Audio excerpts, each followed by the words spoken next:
What is your name? My name is Mrs. Freeth. What do you teach? I teach 7th and 8th grade social studies, so that's U.S. history, and then I teach AP U.S. history, or A-Push, to 11th graders. What was the most challenging moment in your career? So far, the most challenging moment has been dealing with a global pandemic while teaching. It's been really hard not seeing students every day and being in the building every day. And I think the other hard part of dealing with a global pandemic is that we did not get to have the Raider Ball tournament for homecoming. Why did you choose to teach social studies in the class you teach? Why did I choose to teach social studies? I loved history as a student. I actually went to HCS, so I had some really great teachers at my time here at Hamilton, and they just instilled the love of history. And I love school, so I thought history and my love for school, perfect, I'll be a teacher. When you add milk to a cereal, does it become a beverage, broth, or sauce? I think it becomes a stew. It's all mixed together and it's thick. And do you like cake or cookies? Cookies. My mom's chocolate chip cookies. They're the best. Right. Hello, my name is Michael Jones. I teach 10th grade global history and 11th grade U.S. history here at Hamilton Central School.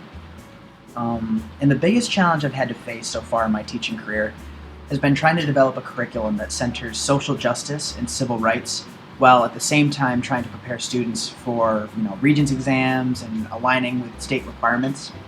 I believe history is alive, and so much of what we learn in our history classrooms have such a huge impact on contemporary society. And I want to position what we learn in a way that speaks to the injustices as well as the triumphs that we see in our society. And sometimes this is difficult when trying to prepare students for things like state assessments. But I continue to struggle with this concept, and I plan on continuing to push through and teach history in a way that positions certain historical phenomena in a more contemporary light, and to make it as interesting and fun as possible. So I look forward to this challenge, and I can't wait to continue on with my education. Yeah. So we're going to start off with not an easy question, very derisive, very divisive. How do you pronounce your name? Up north where I'm from, it's Arquiett, but down here it's Arquiett. Okay. And now that we know that, what is your position here at Hamilton? I am the middle school, high school principal. Very nice. And what was it like transitioning from being a teacher to being an administrator?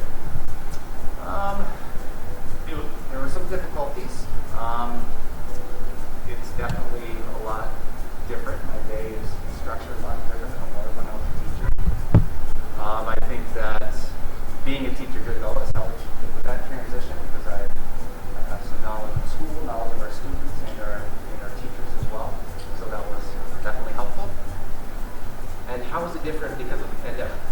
More difficult? So obviously the pandemic has made everything more difficult.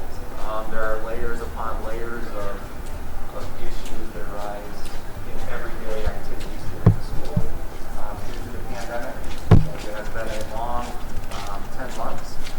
So it's 24 hours a day, 7 days a week for 10 months. It's quite a lot to take on.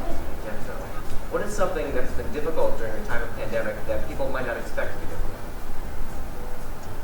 I think it's the accumulation of all the little things that the pandemic has an influence on, just everyday activities. So there are multiple layers to everything that we do at the school. And so all these little tiny details that build up, and then having to monitor them to make sure that we're making the school safe, students are getting what they need, teachers are getting what they need. So it is a lot. And it has been a long process. It's 10 months into the pandemic, and it's been 24 hours a day, 7 days a week that we've been dealing with it. Now, one final question. Going back to your roots as a biology teacher, if you gave human cells, cell walls, and chloroplast, would you be able to make plant people? Plant people.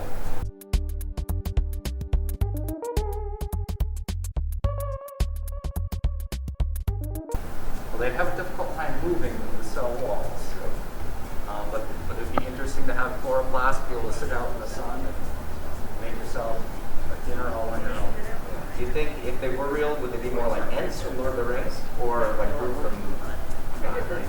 I would hope Groot. Yeah. I would hope Groot, because Groot's pretty cool.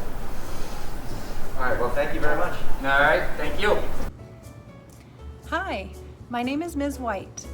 I teach 7th and 8th grade English, and I also teach a 7th grade exploratory called Leadership. I've worked at HCS for a long time, and also my whole family attends this school, so to speak. So this place is really special to me. One of my hobbies, and I'm sure this will come as no surprise, is that I love to read. The thing that I love most about teaching is working with my students and seeing them get excited about some aspect of English, whether it's a reaction to a short story we're reading in class, or a conversation about a book they love, or hearing them tell me about one of our vocabulary words that they recently saw or heard. I also love just getting to know my students, and I'm really glad that I get to work with them in both 7th and 8th grade. Hi, I'm Johanna Bossard. What do you teach? I teach agriculture. What is the most challenging part of your career? Oh, hands down, teaching COVID remotely, trying to teach ag. That's a little hard. And how long have you been teaching here? This is my 11th year. And what's your favorite animal that you own?